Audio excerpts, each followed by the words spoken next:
अस्सलाम वालेकुम, welcome to kitchen cafe. क्या हाल है सबका? उम्मीद करती हूँ सब ठीक ठाक होंगे। आज किचन कैफ़े में बन रही है थाई चिली पेस्ट।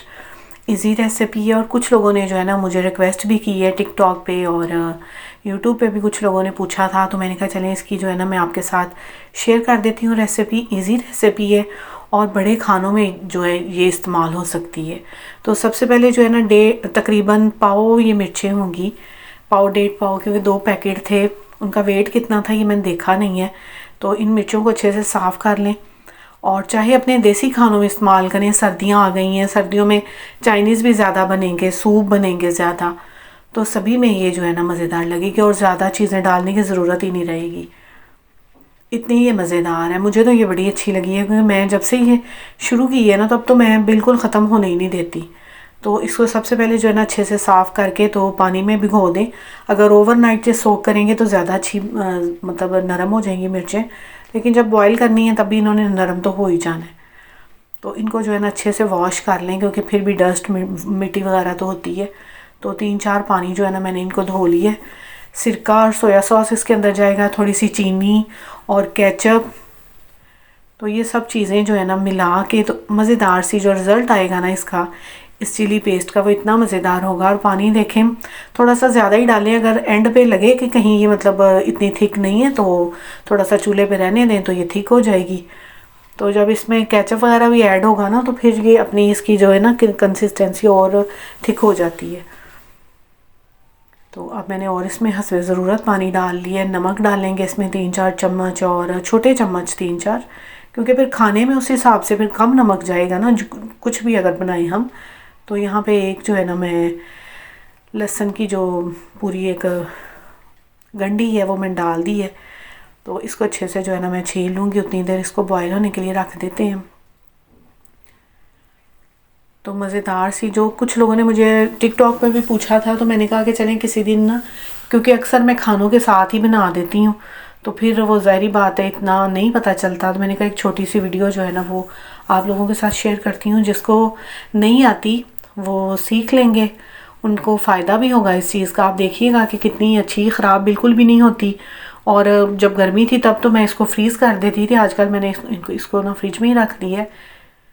फ्रीज़र में भी ये है कि जब इस्तेमाल करनी है आपको पता तो होता ही है ना कि आज हम कोई इस तरह का खाना बनाएंगे जिसमें ये जाएगी, तो मैं फ्रीज़र से निकाल देती हूँ। घंटे डेढ़ में ये जो है ना ये नॉर्मल हो जाती है, फिर खाने में इस्तेमाल कर लेते हैं। और चाइनीज़ में तो ये बड़ा ही ज़्यादा आपको अच्छी लगेगी। और इसके अलावा थाई फूड, अपने देसी खाने, साग वगैरह, उस सब में आप इसको डाल सकते हैं। थोड़ा सा सिरका ही डाला है, सिरका इसलिए डालती हूँ कि चले काफ़ी लॉन्ग टाइम के लिए जो है ये रहेगी, तो सिरके के साथ जो है ना चीज़ें जल्दी ख़राब नहीं होती। और आजकल मौसम भी जो ऐसा आ गया, पहले तो शुरू में जब बारिशें हुई हैं तो लगता था कि बड़ी जल्दी जो है ना वो सर्दी आ रही है, लेकिन अब फिर से आज मैंने देखा तो सुबह उठी हूँ तो टैंकी का पानी जो है ना वो 10-11 बजे पानी काफ़ी टैंकी का गर्म हुआ था। तो मैंने कहा ये तो फिर गर्मियों को ब्रेक लग गई है। तो अब पता नहीं कब तक और इन गर्मियों को जो है ना वो बर्दाश्त करना पड़ेगा, क्योंकि इतनी गर्मी नहीं है लेकिन फिर भी पंखे के बगैर आजकल नहीं बैठा जा रहा। तो यहाँ इसको जो है ना मैंने कवर कर दिया था तो पानी जो है ना वो फिर उबलने लग गया ये वाला। तो फिर इसमें मैंने कहा कि चम्मच हिलाती जाती हूँ। है भी बर्तन छोटा, मिट्टी के बर्तन में ये है कि मिट्टी का अपना ही टेस्ट होता है, इसलिए मैं जब भी बनाई है ना तो मिट्टी के बर्तन में बनाई है। वैसे तो इस हांडी में कुछ कभी बनाया नहीं है। तो हैंड ब्लेंडर के साथ इसको जो है ना मैंने ब्लेंड कर लिया है। और ज़रा जल्दी थी, अजान हो रही थी, मैंने कहा नमाज़ पढ़नी है, फिर उसके बाद अपना रूटीन का खाना भी बनाना था।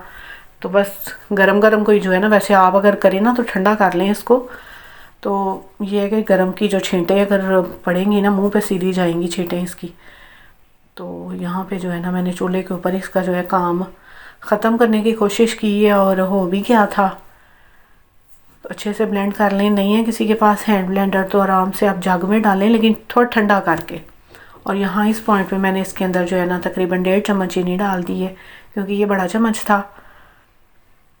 तो चीनी से ये है कि मिर्चों का जो तीखापन है ना वो थोड़ा कम हो जाएगा। लहसुन भी यहाँ ही मैंने अभी डाला है, क्योंकि मैं लहसुन का जो फ्लेवर है ना वो चाहती थी ये हमें आए, एक बारबेक्यू सॉस जिस तरह होती है ना बिल्कुल ये उस तरह बन गई थी। तो यहाँ पे लहसुन आप इसमें ज़्यादा भी डाल सकते हैं। तो लहसुन जो है ना उसको डालने के बाद मैंने थोड़ा सा पका लिया था ताकि लहसुन का कच्चापन ख़त्म हो जाए। तड़का लगाना चाहें तो लहसुन का तड़का भी लगा सकते हैं, मतलब इसको बाद में ऐड करें, पहले थोड़ा सा ऑयल डाल के। और मैं ऑयल के बगैर ही ये जो चटनी है ना, ये जो पेस्ट है बनाई है, क्योंकि हर खाने में तो पहले ही ऑयल घी डलता है, तो चलें ये तो ऑयल के बगैर रहे ना। और आज से पहले भी लोग ये चटनियाँ इस तरह बना के तो रखते थे, ताकि जब भी खाना बनाया ना तो थोड़ी सी डाल ली। हम लोगों को तो ये ना पिसी पिसाई मिर्चें मिल जाती हैं, पहले लोगों को कहाँ ये चीज़ें मिलती थी। उन लोगों की अपनी मिर्चें होती थी, वो उनको ड्राई कर लेते थे, उसके बाद उसकी पेस्ट बना के रख लेते थे। कुछ खानों में पेस्ट डाल लेते थे, तो उसमें ये है कि कोई ऑयल वगैरह डाल लें अगर डालना है तो, वरना फ्रिज में आराम से जो है ना, तब फ्रिज ये चीज़ें भी तो सहूलतें नहीं थी ना, कि हर घर में फ्रिज तो नहीं था, तो लोग इसी तरह चीज़ों को महफूज करते थे। मैंने तो ख़ुद देखा है कि लोग जो प्याज का मसाला बना के ना, कच्चे प्याज का, तो वो रख लेते थे आराम से, मर्तबान में रखा, तो उसके बाद एक चम्मच निकाला और हांडी बना ली। तो तब भी लोग आसानियों वाले काम तो तब भी करते थे। जो सुगड़ औरतें थी सिर्फ वही करती थी, सारे लोग नहीं करते थे। तो अभी भी जो सुगड़ औरतें हैं वो इसी तरह चीज़ें बना बना के तो रख लेती हैं। अब ज़ाहिर है फ्रिज वगैरह है तो फ्रीज़ कर लेते हैं। तो हमेशा से जो है ना, लोग इसी तरह अपने घर को चलाने के लिए और समझदारी से काम लेते हैं, घर चलाते हैं, और हमेशा से ऐसा होता है। और आपको भी अगर ये रेसिपी अच्छी लगे तो ज़रूर ट्राई कीजिएगा, बना के रखिएगा। आखिर मैं यही कहूँगी, दुआ में याद रखें, एक दूसरे के लिए आसानियाँ पैदा करें। अल्लाह हाफिज़।